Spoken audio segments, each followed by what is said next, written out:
I just want to say yoga can be for everyone. However, it is your responsibility to determine if you are ready and able to perform this workout video. If you or a family member have a history of heart disease, high blood pressure, or are obese with any physical or medical condition that could be aggravated by a physical activity, please consult a physician before proceeding. If you are pregnant, also consider consulting a physician. If you have any history of injury such as neck, back, shoulder, or knee, please proceed with caution and stop immediately if you feel any pain, lightheadedness, or nausea. The user assumes all risks. Thanks, and I'll see you on the mat. Hi everyone, and welcome back to Connection Yoga. I'm Kat, and this is Roscoe Bear here, super revved up with his hedgehog for our super special pose breakdown today. It is a challenge for myself and most people alike, but because of that, we need to talk about it. So, it is a pose that you won't see me teach to in a class on my website, but in person it would be different, and I might at that point in time, if I felt secure with the group around me. This is just the one of many caveats in this video, okay? Supported shoulder stand. As you know, we've been going through inversion poses and talking about how amazingly beneficial they can be for our circulation system, our respiratory system, hearts, our mind, and so much more. We've gone over some of the more accessible versions, such as a general forward fold or bridge pose. However, as in all things, people like to take it to the extreme, like to push themselves to the next level. And I can't say I'm not one of those people, but shoulder stand is one of those poses that I've tried, and it's okay every once in a while to toss in there for myself, my practice. Sometimes I feel it, but usually I don't feel called to do it. I'd rather do a different inversion, but tons of people out there love this, and so I want to talk about it, and I want to talk about doing this safely in a way that you will not hurt yourself and that you will be able to enjoy the benefits of this type of pose. So, with all that said, proceed with caution in this video if you are going to try and do this alongside me at home in your own space. I highly recommend, if you are not warmed up, if you have not done any yoga right now, to hit this video.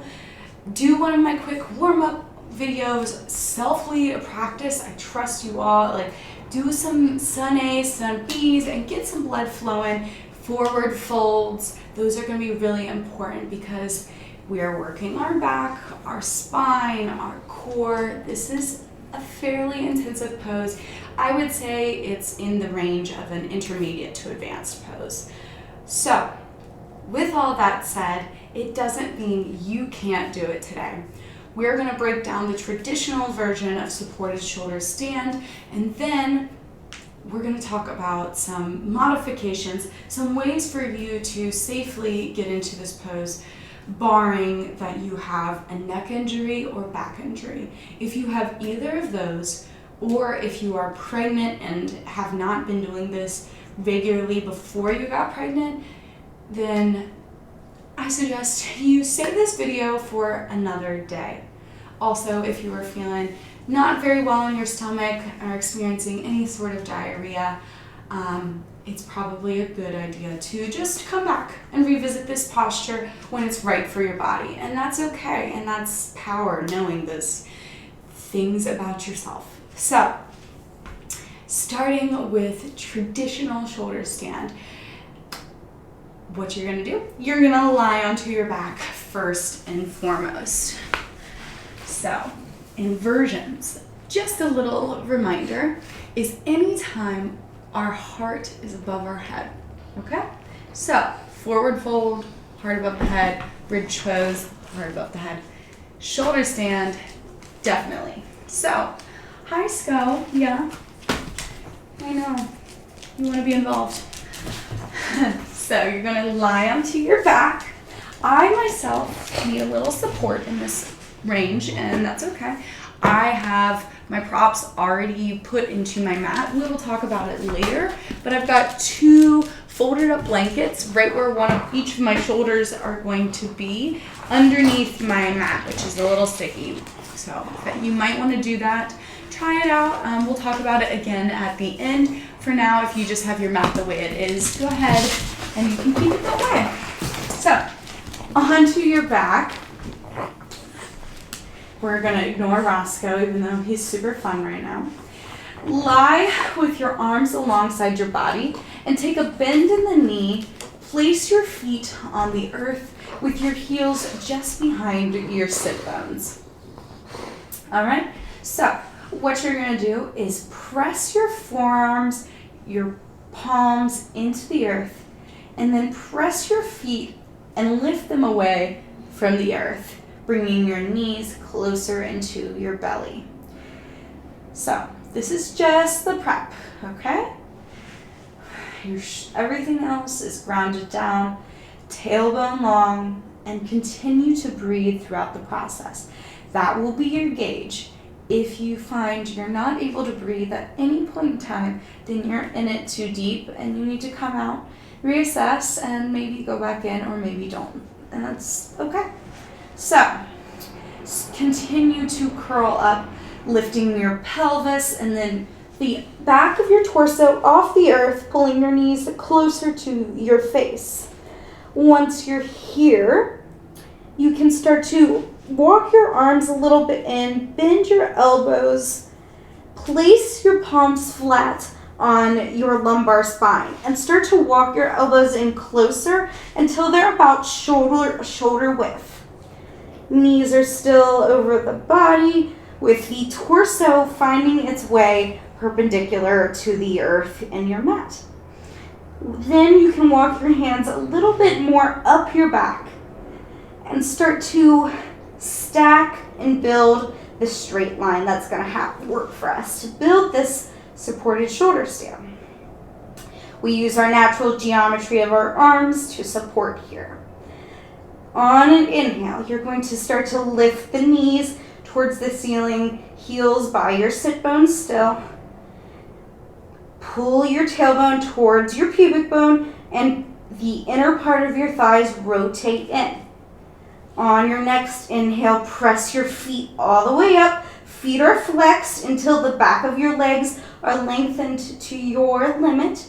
And that's okay if they don't straighten all the way. Just press your feet up. And then press out of the balls of your big toes so that the inner thigh lengthens a little longer than the outer thigh, sealing as you press the energy up. And now we begin to soften. We can soften the throat, the tongue, and really press our shoulder blades, our shoulders, our upper back into the earth, starting to try and lift the center of our spine away from the earth. So press up. And then to release, bend in the knees, pull them by the ears, and roll out one vertebrae at a time. Feet back to the earth. Always a good idea to do a little counterbalance here. Bridge pose, maybe lift the hips away, and then release them down. Okay, so as you can see, this is quite a lot, especially when you have a dog sitting on your face while you do it. But for everyone else, if you felt something not good, felt pain in your neck, in your shoulders, then I caution you to maybe not try this again, okay? It requires a great amount of mobility in the shoulder girdle here to be able to press down and open up and to be able to bring our elbows essentially straight back like this. So if you're struggling, here to bring your elbows back and down, then you're probably going to struggle down on the earth. Okay, but this is the position that we're essentially going for, but on the earth. Lift it up. We'll gaze down at our belly as we lift our chest into our chin, grounding those shoulder blades and lifting up. So I would begin with playing with this for 30 seconds, seeing if you can do it. And then once you become comfortable with that amount of time, you can start to add by another 30-second interval. Try that for a few days. When you feel okay, maybe add another minute. Adding slowly into your daily inversion practice. If that is something you wish to build out, it's something I'm trying to do in the form of my handstand training. So not as much this way, but this is a cool way to do it if you like. And it can really work on your deep body. Your lymph nodes will drain from this position, as well as the blood in the circulation system. So it is an extremely powerful pose, extremely difficult too, potentially for some people. So I'd like to now move into the modifications. So if you thought, wow, I can't even think about that, and that's okay. Okay, if your breathing was feeling compromised, then that's something that you work on, something you move toward. You check in with yourself and you honor your own ability. Okay, this pose takes a tremendous amount of flexibility and strength on the entire shoulder girdle, the spine, the neck. Okay, and so by trying to maintain the integrity of that under the body without collapsing onto our chest here, where we're trying to breathe, our thorax, this entire cage of our breastbone, our ribs, our major circulation organs. This pose, if we don't have the strength, they're going to be kind of crushed and your breathing can be compromised. So we don't want that. We want to invite modifications and props to support us in our yoga game before we allow our breathing to be compromised, because we don't want that, or our body to be compromised. No injuries, we don't want that at all. So, like I said earlier, with the blankets, you can roll up blankets and put them under your mat here, all right? And that will give you a little bit more distance from the earth to support a little bit less weight on your cervical spine, which is your neck region, right here, okay? So that's just regular here. Next step is you could bring it to the wall. So freeze frame while I move my stuff and get set up. Ta-da, we're fixed. So I have moved my blankets so that they are about a foot away from the wall. If you're taller, it could be a little bit more, just depends on your size. So you're going to place them there with your mat long ways. You're going to face the wall. And so this is a modification that you can use if coming up from the floor felt like a lot. I understand, I've got big legs. It's a lot to lift them up, and I know there are people out there who have the same qualms. So this is a way that you can get into it without taking that step. So you're going to essentially lean on your side here, and then roll over, trying to keep your butt as close to the wall as you can. Shoulders are on the blankets, and you can kind of scooch your way a little bit closer to the wall so that your sit bones are fairly close. All right.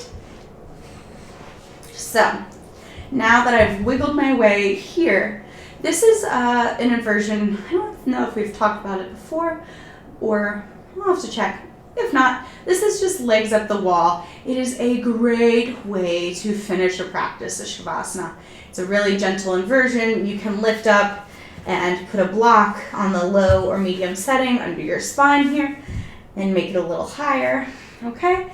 And so these are just little other forms that you could take on your path to support supported shoulder stand. So we're starting from the bottom here, no blocks involved.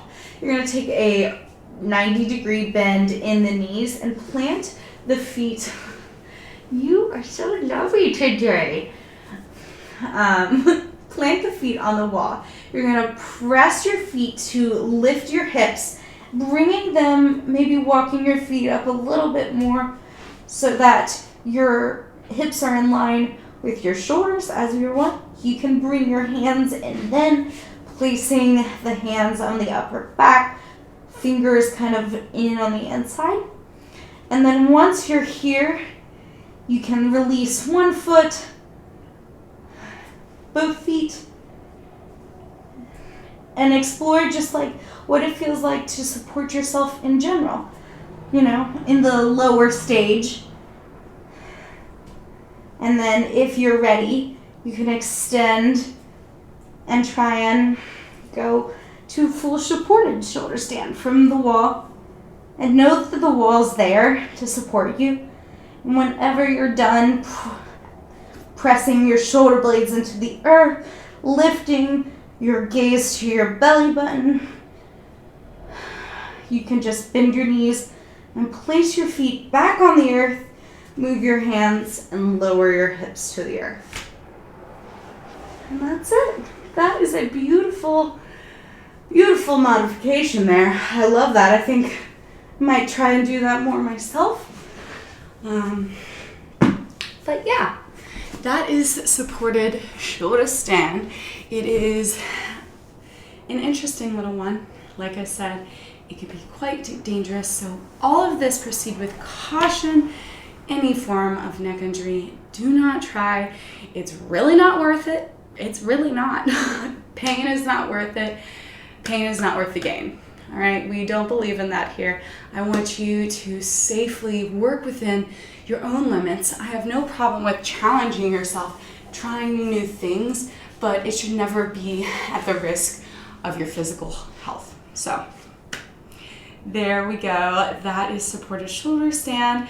Soon we will come in with the next step of this, which is typically how you would come out of this posture, which is into a deaf man's pose or plow's pose. So those are more to come, still in the kind of challenging realm. So if you're just learning, keep it in your mind for the future, and that's okay. We're all on our own yoga journeys, our own physical journeys out in the big, beautiful world. So don't take yourself too serious or beat yourself up about whether you can do a supported shoulder stand or not. It really doesn't matter. And that's my advice for the day. I love you all so much. I hope you're safe out there and staying healthy. Stay patient with yourself and the world around you. I love you all. Namaste.